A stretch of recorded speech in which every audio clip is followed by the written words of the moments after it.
Cockroach जनता party के protest के समय से ही कहा जा रहा था कि प्रधानमंत्री मोदी और जेनजी की नहीं बनती, लेकिन जैसे ही प्रधानमंत्री मोदी लाल किले पहुंचे, वहां पर सबसे ज्यादा संख्या थी जेनजी और अल्फा की।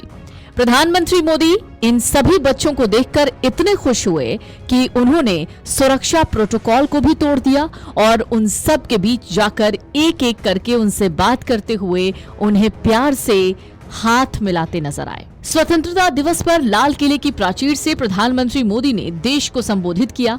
अपने संबोधन में प्रधानमंत्री मोदी ने कहा कि ये देश नए संकल्पों के साथ आगे बढ़ रहा है, लेकिन प्रधानमंत्री मोदी का यहीं से एक ऐसा वीडियो वायरल होता है जिस वीडियो को देखकर हर कोई कहता है कि प्रधानमंत्री मोदी की बच्चों से बड़ी बनती है। दरअसल एक वीडियो सामने आया जिसमें पीएम मोदी तिरंगा फहराने पहुंचे थे। प्रधानमंत्री मोदी जैसे ही लाल किले की तरफ बढ़ रहे थे और उनके पीछे उनके सुरक्षा कर्मी थे, प्रधानमंत्री मोदी आगे बढ़ते हुए कुछ बच्चों से मिलते हैं, बच्चों से हाथ मिलाते हैं, एक एक करके उनसे बात करते हैं। लेकिन अचानक इसी बीच एक बच्चा अपने संस्कार का प्रदर्शन करते हुए प्रधानमंत्री मोदी के पैर छूता है। प्रधानमंत्री मोदी बड़े प्यार से उसकी पीठ थपथपाते हैं, लेकिन जैसे ही वो बच्चा प्रधानमंत्री मोदी के पैर छूने लगता है, उसकी टोपी गिर जाती है। बच्चा अपनी टोपी उठाने की कोशिश करता है, लेकिन वहां तो प्रधानमंत्री मोदी थे। प्रधानमंत्री मोदी ने बच्चे को रोक दिया और खुद उसकी टोपी उठाकर उसे दोबारा टोपी पहनाई। अब प्रधानमंत्री मोदी का यही वीडियो सोशल मीडिया पर वायरल है। दरअसल 80वें स्वतंत्रता दिवस के मौके पर प्रधानमंत्री मोदी ने लाल किले से जो भाषण दिया, उस पूरे भाषण में सबसे ज्यादा जिक्र जेन जी का था। पीएम मोदी ने 5 से 15 साल तक की उम्र के बच्चों को खेल प्रतियोगिताओं के लिए तैयार रहने की बात कही।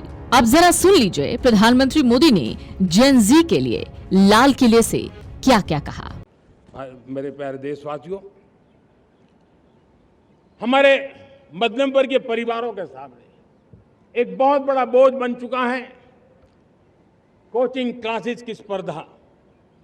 हर माँ बाप को लग रहा है कि कोचिंग क्लास में बच्चे को नहीं भेजा तो हम प्रतिष्ठित परिवार नहीं है।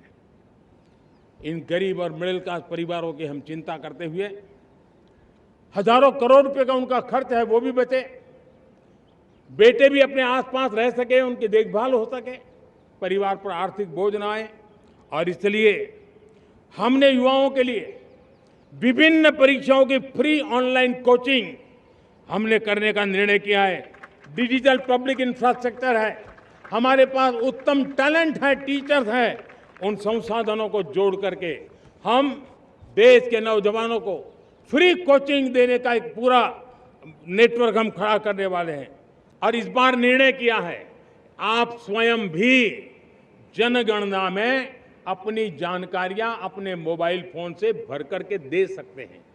बाद में कोई बाबू आएंगे, कोई प्रतिनिधि आएंगे, आपसे चर्चा करेंगे, लेकिन आप परिवार के सब बैठ करके अगर डिजिटली अपना रजिस्ट्री करवा दे, सारी बारीकियां, स्पेलिंग में भी गलती ना हो, कोई भी जानकारियों में गलती ना हो, आप जितनी परफेक्ट जानकारी देंगे देश को आगे बढ़ने में बहुत बड़ी मदद मिलेगी।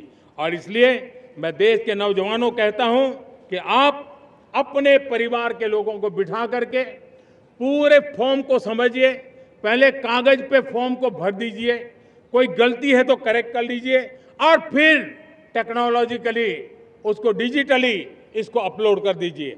आप देखिए इतना बड़ा काम देश कर लेगा और देश का समय और शक्ति सही काम के लिए उपयोग आएगा।